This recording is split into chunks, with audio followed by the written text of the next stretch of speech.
कैसे हो बच्चों? तो आज मैं ज्योमेट्री की सेशन शुरू करूँगा और ज्योमेट्री में सबसे इम्पॉर्टेंट है थ्योरम। तो थ्योरम में हम क्या जानेंगे बच्चों? तो हम ट्रायंगल चैप्टर से दो थ्योरम जो काफ़ी इम्पॉर्टेंट है उनके बारे में पढ़ेंगे, जिसमें फर्स्ट है हमारा थेल्स थ्योरम। तो आओ हम थेल्स थ्योरम के बारे में जानते हैं। थेल्स थ्योरम क्या कहता है बच्चों? कि अगर कोई ट्रायंगल है और उसमें किसी एक साइड, बताओ मुझे ट्रायंगल में कितने साइड होते हैं? There are 3 sides. और किसी एक साइड के पैरेलल अगर हम एक लाइन ड्रॉ करते हैं तो वो बाकी के 2 साइडों को इक्वल रेशियो में क्या करता है? डिवाइड करता है। यही हमारा थेल्स थ्योरम। तो मैंने यहाँ थ्योरम नहीं लिखा है बच्चों, आपकी बुक्स में थ्योरम लिखी हुई है, आप उसको पढ़ लीजिए। थ्योरम यही कहता है कि अगर ट्रायंगल के किसी एक साइड के पैरेलल हम अगर कोई लाइन ड्रॉ करते हैं तो बाकी के 2 साइडों को, जैसे ये साइड के पैरेलल हमने एक डी साइड ड्रॉ किया, डी पैरेलल बीसी के हैं, तो ये बाकी के 2 साइड, तो बीसी को छोड़ के 2 साइड कौन कौन ट्रायंगल के बच गए? ए बी और ए सी। तो ए बी और ए सी को ये जो डी पॉइंट है और ये ई पॉइंट है, ये इक्वल रेशियोज में क्या करेंगे? विभाजित करेंगे। यही कहता है थेल्स थ्योरम। आओ देखते हैं कि क्या क्या दिया हुआ है। तो हम थेल्स थ्योरम तुम समझ गए क्या कहता है। अब बात करते हैं इसको प्रूव कैसे करेंगे। तो गिवन हमें पहले लिखना होगा, given a triangle ABC in which DE parallel to BC, BC के पैरेलल DE इसलिए हमने लिखा DE parallel to BC and DE intersects. अब मुझे बताओ DE क्या कर रहा है? A और B, जैसे देखो AB लाइन है, इसको क्या कर रहा है? एक पॉइंट पे क्या काट रहा है, और AC पॉइंट को भी E पॉइंट पे क्या कर रहा है? कट कर रहा है। तो DE intersect AB and AC at D and E respectively. तो कहाँ कट कर रहा है बच्चों? तो D पॉइंट पे और E पॉइंट पे। समझ रहे हो बातों को? तो क्या कह रहा है? D parallel BC and DE intersect AB and AC at D and E respectively. तो ये जो D पॉइंट है वो AB पे है और E पॉइंट जो है AC को क्या कर रहा है? इंटरसेक्ट कर रहा है। अब यहाँ एक वर्ड, 2 वर्ड आते हैं बच्चों। जब कोई 2 लाइन किसी को कट करती है तो 2 वर्ड यूज करते हैं, या तो बाइसेक्ट या इंटरसेक्ट। क्या डिफरेंस है? बाइसेक्ट का मतलब होता है बच्चों 2 इक्वल पार्ट्स। जैसे अगर कोई लाइन है 8 सेंटीमीटर की और इसको कोई किसी लाइन के बारे में हम कह दें कि एक लाइन थी मान लो L और एक लाइन IM जो कि L लाइन को क्या कर दी? बाइसेक्ट कर दी। अगर ऐसा वर्ड लिख दिया बाइसेक्ट, दैट मीन्स कि ये जिस पॉइंट पे काटी, मान लो ये पॉइंट P है, तो इधर वाला पार्ट जो होगा ये भी 4 होगा और ये भी 4 होगा। बाइसेक्ट का मतलब 2 इक्वल पार्ट्स, तब उस कटिंग को हम बोलेंगे बाइसेक्ट। लेकिन अगर कोई लाइन ऐसी है, ये मान लो हमारा है 5 सेंटीमीटर का, एक लाइन ऐसे कट करके चली गई और लिखा हुआ है इंटरसेक्ट।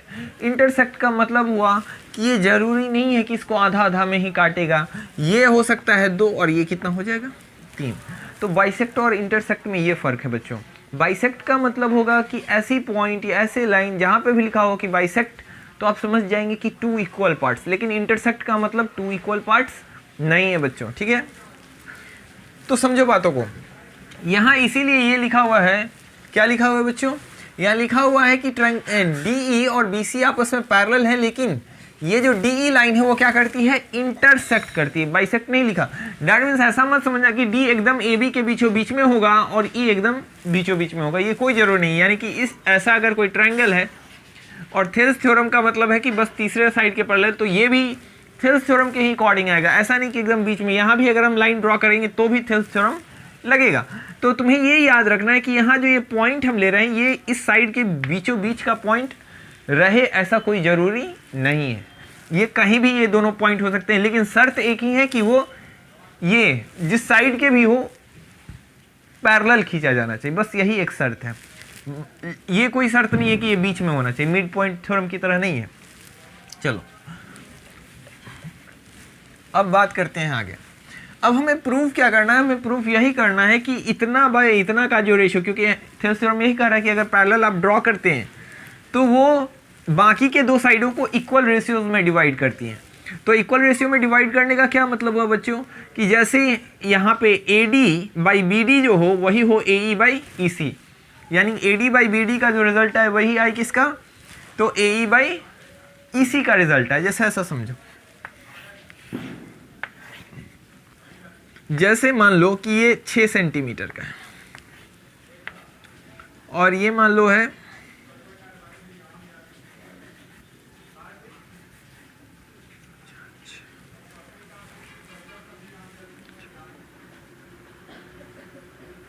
9 सेंटीमीटर का है। ठीक है बच्चों, तो यहां से अगर कोई लाइन इसको बाइसेक्ट कर रही तो यहां मान लो है 2 और यहां मान लो है कितने 4। तो यहाँ पे ये क्या होना चाहिए बच्चों, यहाँ ये कोई बच्चा ये ना समझे कि यहाँ 2 है तो यहाँ भी 2 होगा।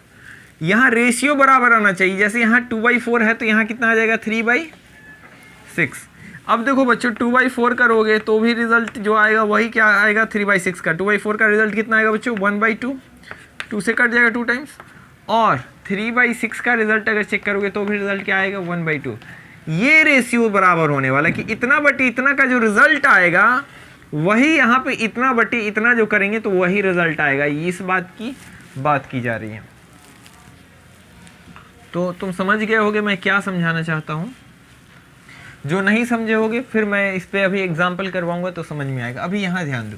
तो हमें प्रूव क्या करना है कि इतना बटे इतना जो करने के बाद जो हमारा रिजल्ट आता है वो इतना बटे इतना के बराबर आना चाहिए। यही थेल्स थ्योरम है कि अगर हम किसी साइड के पैरेलल अगर एक साइड ड्रॉ कर देते हैं ट्रायंगल में तो वो बाकी के 2 साइड को 2 इक्वल रेशियोज में डिवाइड करती है। कंस्ट्रक्शन हमें क्या करना पड़ा बच्चों, तो बी से ई को हमें मिलाना पड़ा और डी से सी को मिलाना पड़ा और फिर ई पी एक हमने परपेंडिकुलर ड्रॉ किया और डी क्यू हमने एक परपेंडिकुलर ड्रॉ किया। तो ये हमने परपेंडिकुलर ड्रॉ किया तो drop P perpendicular A B side पे पी ई परपेंडिकुलर और डी क्यू जो है हमने किस पे ए सी पे परपेंडिकुलर ड्रॉ किया। अब प्रूफ में हम बात करेंगे तो हम बात करेंगे पहले बच्चों एक बार ये ट्रायंगल लेंगे और नीचे वाला एक ये ट्रायंगल लेंगे। समझ गए बातों को। तो फ्रॉम ट्रायंगल एडी ऊपर का हो गया और ट्रायंगल BDE। अब देखो बच्चों BDE की अगर हम बात करें तो अब यहाँ पे हम क्या लेने वाले हैं, तो एरिया का रेशियो लेने वाले। तो मुझे बताओ एरिया ऑफ ADE क्या होगा एरिया, बताओ बच्चों। तो एरिया की फॉर्मूला तुम्हें पता है half into base into height. लेकिन हमेशा बच्चों को लगता है कि बेस तो यही होना चाहिए, यहाँ तो नीचे कुछ है ही नहीं सर, तो कैसे निकालें। तो बच्चों ये तुम गलतफहमी में बिल्कुल मत रहो कि हमेशा नीचे ही वाली साइड क्या होगी, बेस होगी। पाइथागोरस थ्योरम में भी मैंने तुम्हें ऑलरेडी बताया कि परपेंडिकुलर और ये जो बेस जो है ये फिक्स नहीं है। जरूरी नहीं है कि यही परपेंडिकुलर हो यही बेस हो, ये भी बेस हो सकता है और ये परपेंडिकुलर हो सकता है। कब, जब थीटा हम यहाँ से लेने लगते हैं। हमने ट्रायंगल को नहीं बदला, ये ए यही है, बी यही है और सी यही है, लेकिन अगर हम यहाँ से थीटा कंसीडर करें तो अब ये परपेंडिकुलर हो जाता है हमारा और ये क्या हो जाती है बच्चों, बेस। तो ये तो थीटा पे जैसे डिपेंड था, वैसे ही यहाँ पे भी बेस क्या होगा, इट डिपेंड्स ऑन परपेंडिकुलर। कौन सा ट्रायंगल में बेस कौन है ये कौन निर्धारित करेगा बच्चों, परपेंडिकुलर किस पर ड्रॉ है। सपोज परपेंडिकुलर यहाँ ड्रॉ है, परपेंडिकुलर मीन्स कि जो जिस साइड के साथ जहाँ पे ड्रॉ हुआ उस साइड के साथ 90 बनाए, वही होता है परपेंडिकुलर एल्टीट्यूड। ठीक है, एल्टीट्यूड कहीं लिखा रहेगा, समझ गए, कहीं परपेंडिकुलर, और जो हमारे हिंदी मीडियम के हैं उनको लंब लिखा रहेगा, तो आप यही समझ लो, यही मतलब है। तो जिस पर ये परपेंडिकुलर ड्रॉ होगा जिस साइड पर, वही साइड क्या हो जाएगा, बेस हो जाएगा। बातों को समझ गए। अगर सपोज करो कि इस साइड पर नहीं होके ड्रॉ यहाँ पे ड्रॉ है परपेंडिकुलर, तो अब बेस क्या हो जाएगा, यही हो जाएगा। जैसे ये ए बी सी है, अगर सी डी परपेंडिकुलर ड्रॉ, ये देखो हो ये परपेंडिकुलर का ये साइन यहाँ 90 बना रहा है, तो ये हो गया परपेंडिकुलर। तो परपेंडिकुलर जिस साइड पर पड़े वही बेस होता है। तो अब बताओ यहाँ पे से बेस कौन हो जाएगा। अगर इस ट्रायंगल में हम बात करें तो हाइट तो DC हो जाएगी और बेस हो जाएगा AB। तुम बातों को समझ रहे हो बच्चों। तो और यहाँ पे देखते हैं, यहाँ पे इसी तरीके से हमें क्या करना है, हम जब ट्रायंगल लेंगे DBE तो हमें कौन सा हाइट और कौन सा बेस लेना है, हमें PE लेना है हाइट के तौर पे। क्या लेना है बच्चों, PE। और बेस, जब हम PE हाइट लेंगे तो मुझे बताओ बेस क्या हो जाएगा, AD हो जाएगा। तो और यहाँ देखते हैं हम क्या करने वाले हैं, हाफ, हम बात कर रहे हैं ट्रायंगल ADE की। तो ADE में हम दो परपेंडिकुलर है तो 2 बेस हो गया। अब किसी भी एक बेस से तुम एरिया निकाल सकते हो। लेकिन अब हमारे प्रूफिंग के ऊपर है कि हमें कौन कौन सा साइड लेना है ताकि कौन कौन हम क्या कर पाए, प्रूफ कर पाए। तो हम जब इधर का ट्रायंगल लिए हैं बच्चों, तो मुझे इतना बाय इतना प्रूफ करना है, तो मुझे परपेंडिकुलर भी जो लेना पड़ेगा वो किसके हिसाब से, बेस इस साइड वाला का बेस लेंगे, तभी ना हमारा आएगा रेशियो। समझ रहे हो बातों को? इसलिए हम इधर जब ये वाला ट्रायंगल लेंगे BDE, तो हम कोशिश करेंगे कि क्योंकि BDE में BD आ रहा है हमारा ये वाला साइड, अब हमें ये साइड लाना है, तो ये साइड लाने के लिए हमको कौन सा ट्रायंगल, तो हमें यही वाला ना बेस चाहिए होगा, तभी तो ये आएगा। अगर मान लो तुमने ये ट्रायंगल इधर वाली बेस ले ली यानी DQ ले लिया, तो A ही आने लगेगा बेस में। तो अब आधा साइड इधर का और आधा साइड इधर का तो नहीं होगा ना। इसलिए जब हम ये ट्रायंगल लेंगे तो हम बेस किधर वाला ट्रायंगल लेंगे, जिसका बेस AD की ओर हो। तो हम ADE में इस बार इधर का बेस लेंगे, तो हाफ इंटू बेस की जगह पे क्या लिखेंगे बच्चों, AD, और हाइट क्या लिखेंगे, PE या EP।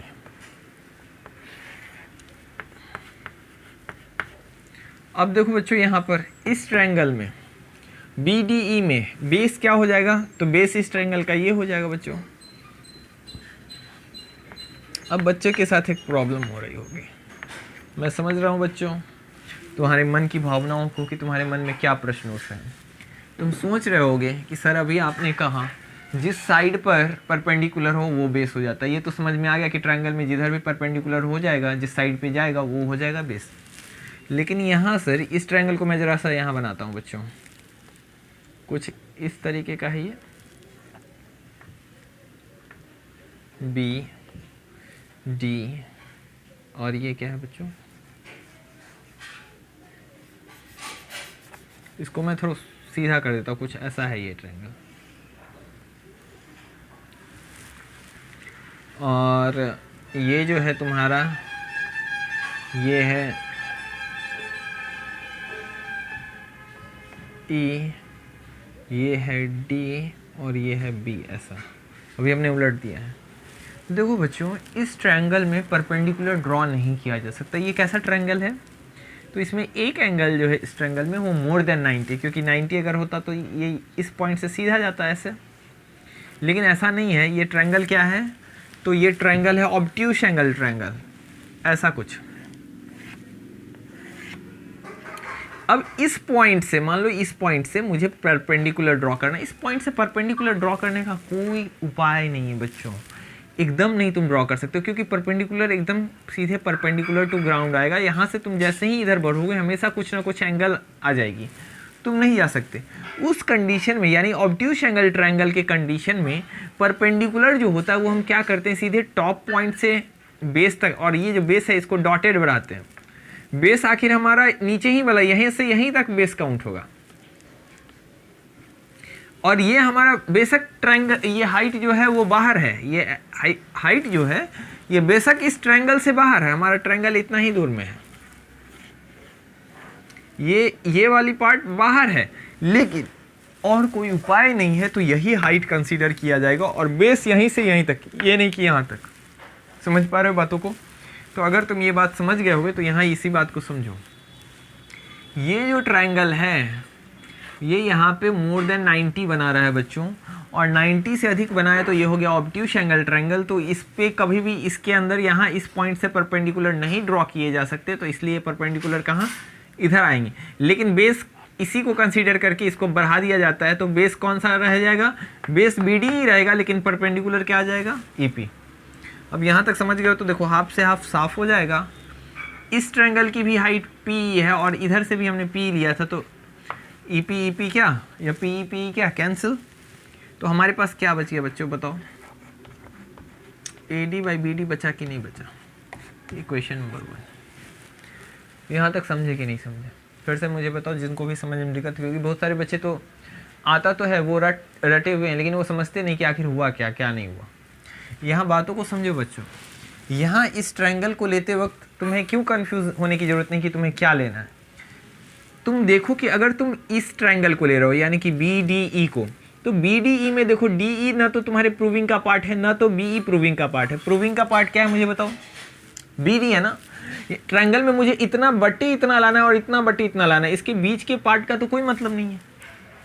तो इस ट्रायंगल को जब हम लिए तो इस ट्रायंगल में हमारे प्रूविंग का डी बी पार्ट तो मिल गया। किस ट्रायंगल में? बी डी ई में हमें कौन सा पार्ट मिल गया? बी डी मिल गया। अब ऊपर हम कौन सा पार्ट लें ताकि वो इधर आ जाए? तो ये तो ए डी ई जो ट्रायंगल है बाबू, इनकी एरिया हम दोनों तरीके से निकाल सकते हैं ना। अगर हम चाहें तो हम हाफ इंटू बेस के तौर पे मान सकते हैं A E into height D Q, या फिर हम ऐसा कर सकते हैं कि हाफ इंटू बेस हम मान सकते हैं ए डी और हाइट मान सकते हैं ई पी। लेकिन इसमें से कौन सा यूज़ करेंगे कब? इसी की बात मैं कर रहा हूँ कि इन दोनों ही तरीके से निकालेंगे, और अभी हम करेंगे ही, अभी हम उसका दूसरा एरिया लगाएंगे। तो यहाँ समझने की बात है कि जब हम ट्रायंगल ऐसा ले रहे हो जिसमें ये साइड कंसीडर हो रहा हो, तो हम परपेंडिकुलर इसी साइड पे ड्रॉ होने वाला परपेंडिकुलर लेंगे ताकि ये साइड हमारा बेस में आए, तो half into base into height है। जब हम इधर वाला ट्रायंगल ले रहे होंगे, कौन सा? ई डी सी, तब उस कंडीशन में ये वाला हमारा बेस आएगा। जब ये वाला बेस आएगा तो हम कोशिश कौन सा ट्रायंगल लेने की करेंगे बच्चों? तो हम कोशिश करेंगे, हम लेंगे तो ए डी, लेकिन एरिया में हम जब लेंगे तो बेस हम ले लेंगे ए ई और हाइट ले लेंगे क्या? D Q. तुम समझ पाए बच्चों?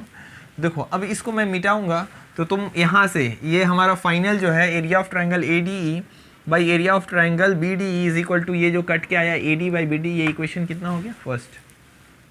तो A D by B D आ गया इक्वेशन फर्स्ट। अब हम क्या करेंगे? सेकेंड पार्ट अगेन करके लिखेंगे, लेकिन अब मुझे इसको इरेज करना होगा बच्चों।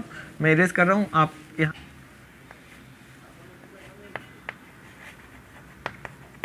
From triangle. अब हम लेने वाले हैं बच्चों C D E and triangle A D E.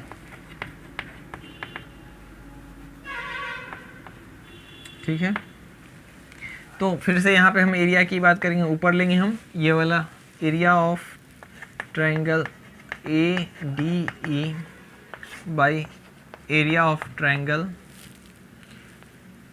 C D E. Area of triangle पर हाफ इंटू बेस। अब मुझे बताओ बच्चों, जब हम ये ट्रायंगल ले रहे हैं, ये वाली ट्रायंगल जब ले रहे हैं, तो ये वाली पार्ट प्रूविंग वाली इधर आ रही है, तो हमें एरिया में बेस, ऊपर वाले ट्रायंगल में भी बेस इसी को लेना होगा ताकि हमारा प्रूविंग पार्ट आए। तो हम कौन सा ट्रायंगल ले रहे हैं? तो ए डी में हम जो लेंगे हाफ इंटू परपेंडिकुलर हम क्या लेंगे? या बेस ए ई लेंगे और परपेंडिकुलर क्या लेंगे? डी क्यू लेंगे। अब आओ नीचे, नीचे ट्रायंगल हमारा डी ई सी है, हाफ इंटू बेस कौन सा हो जाएगा? तो यहाँ पर कौन सा? ये वाला पार्ट यहाँ परपेंडिकुलर जो है इस ट्रायंगल के लिए यही परपेंडिकुलर हो जाएगा बच्चों, क्योंकि ये भी ऑब्ट्यूस एंगल ट्रायंगल है, तो इसकी भी परपेंडिकुलर बाहर ही बनेगी, तो यही यहाँ इसके लिए परपेंडिकुलर का काम करेगा। तो अब यहाँ पे क्या आ जाएगा बच्चों? तो बेस किसके अलॉन्ग है ये परपेंडिकुलर? इसी बेस के आगे जाने पर ना ये परपेंडिकुलर ड्रॉ किया गया है, तो ये इसी बेस पर माना जाएगा। तो यहाँ बेस क्या लेंगे? इसी एंड परपेंडिकुलर क्या? D Q. डी क्यू से डी क्यू कट जाएगा, हाफ से हाफ साफ हो जाएगा। तो बताओ क्या आ जाएगा बच्चों? ए ई बटे क्या आएगा? ई सी। ये इक्वेशन क्या हो जाएगा बच्चों? 2। समझ रहे हो बातों को? अगर तुमने यहाँ तक उतार लिया है तो अब एक पॉइंट और हमें काम करना है। यहाँ तक कोई दिक्कत बच्चों? एक बार हम ये जो ट्रायंगल है इससे एक बार हाँ इस ट्रायंगल को कंपेयर करेंगे, फिर इसी ट्रायंगल से इस ट्रायंगल को कंपेयर करेंगे। उन दोनों का कंपैरिजन का जो रिजल्ट आएगा वो इक्वेशन 1 एंड 2 हो जाएगा। अब हम एक और इक्वेशन निकालेंगे, वो क्या होगा? अगर इसको उतार लियो तो मैं इसको इरेज कर रहा हूँ।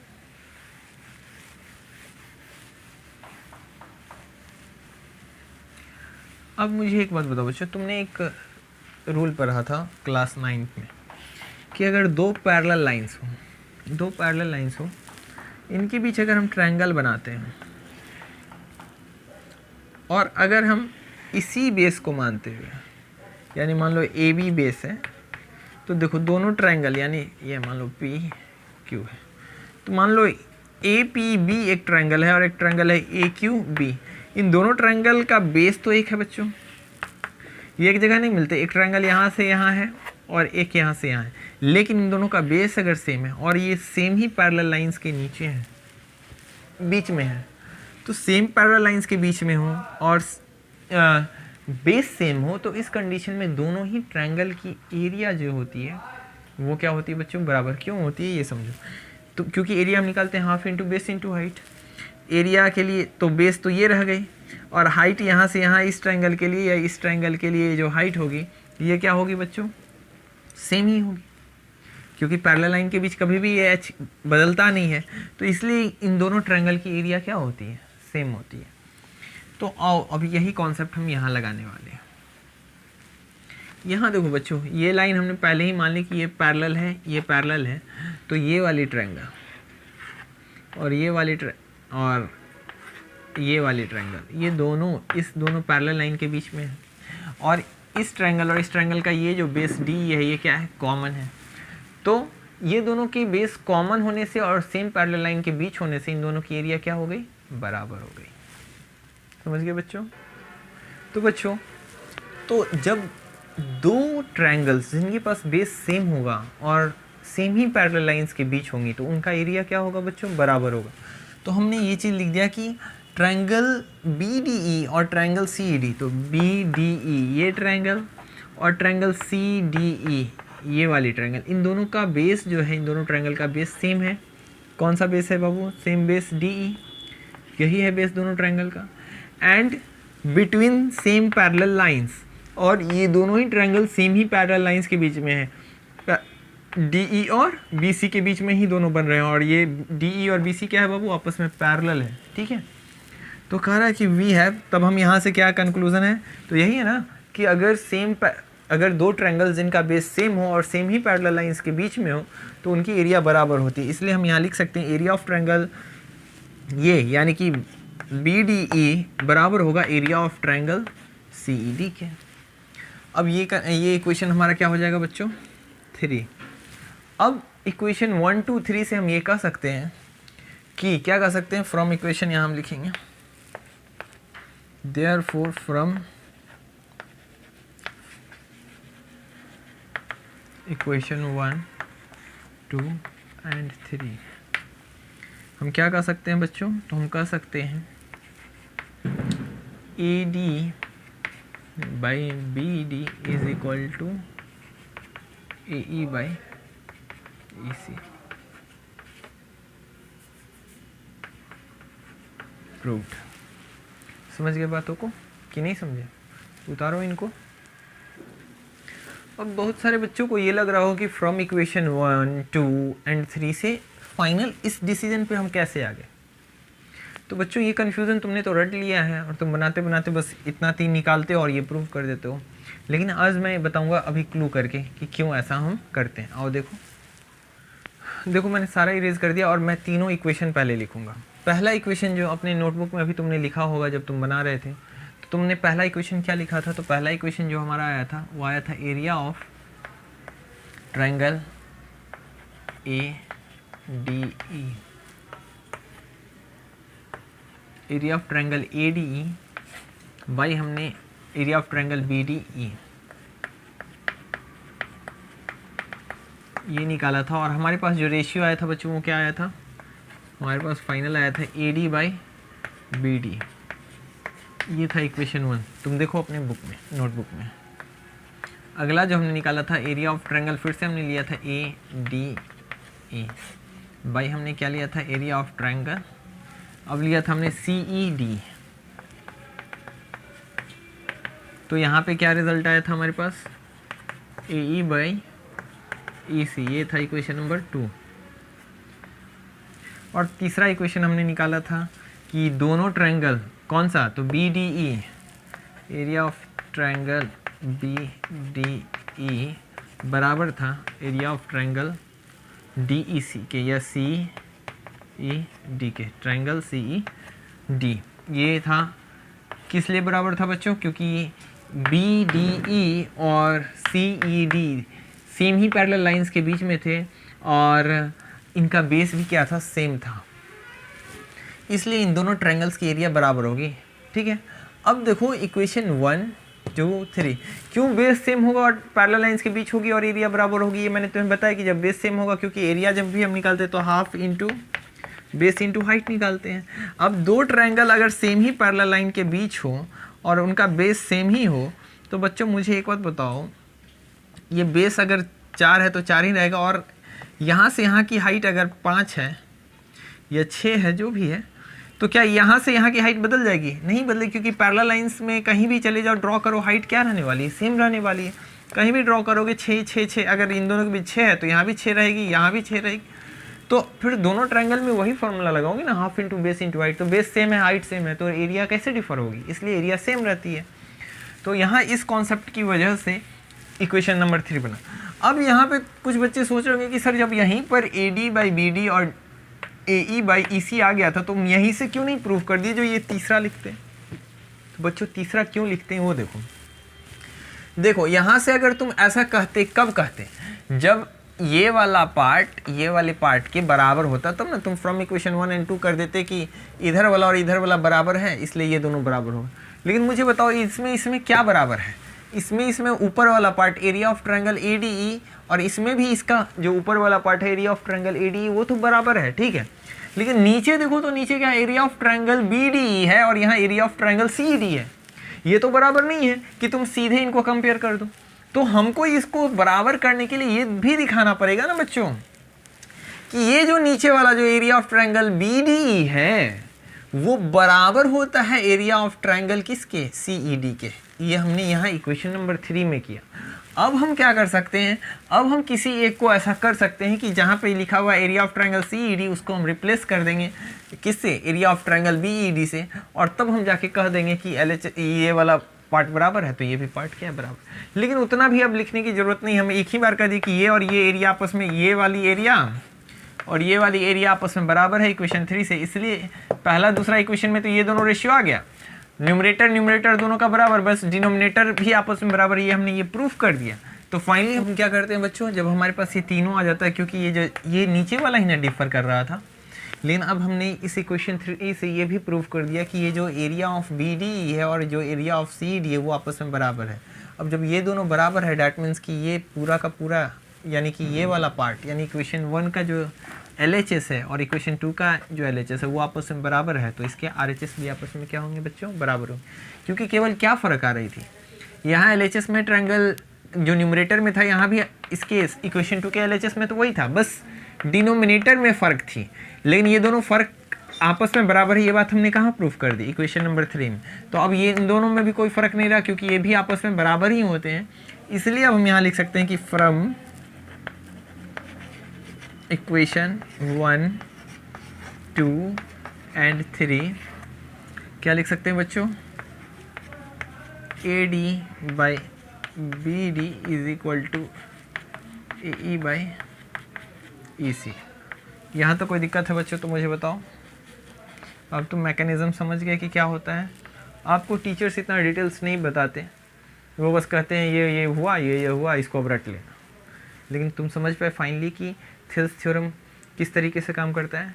और अब इस पर कुछ मैं एग्जांपल्स तुम्हें देता हूँ और तुम इसको सॉल्व करो।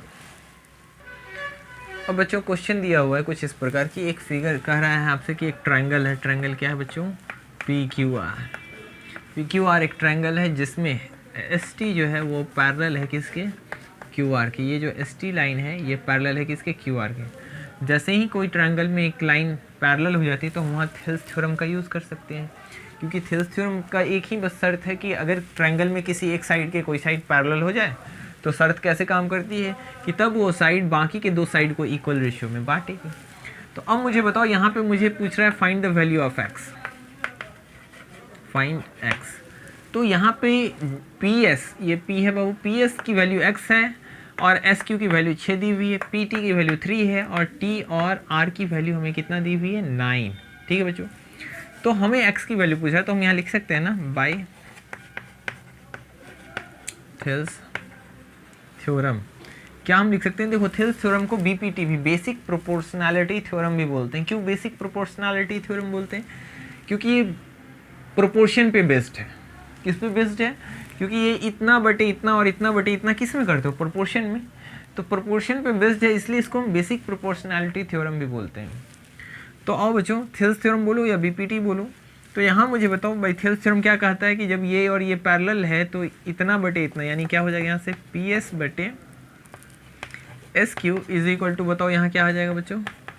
PT बटे TR आ जाएगा। अब PS की जगह x है तो x डाल दो, SQ की जगह 6 है 6 डाल दो। यहाँ 3 है तो 3 और यहाँ 9 है 9। अब क्रॉस मल्टीप्लिकेशन कर दो, यहाँ x ये 6 को उधर भेज दो, तो क्या यहाँ पे है 3/9 इंटू क्या हो जाएगा बच्चों 6। बस अब 3 से कितने टाइम्स 3 टाइम्स, 3 से ये कितने टाइम्स 2 टाइम्स, x की वैल्यू क्या आ गई 2 आ गई। यही तो हो गया बच्चों, समझ रहे हो बातों को, क्या डिफ़िकल्ट था।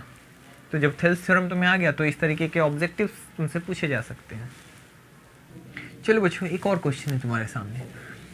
एक ABC ट्रायंगल है जिसमें D जो है BC के पैरेलल है और तुम्हें यहाँ दिया हुआ है ADX, DE क्या दिया हुआ बच्चों x-2, AE दिया हुआ है x-2 x+2 और EC दिया हुआ है x-1 और तुमसे पूछ रहा है कि बताइए x की वैल्यू क्या होगी।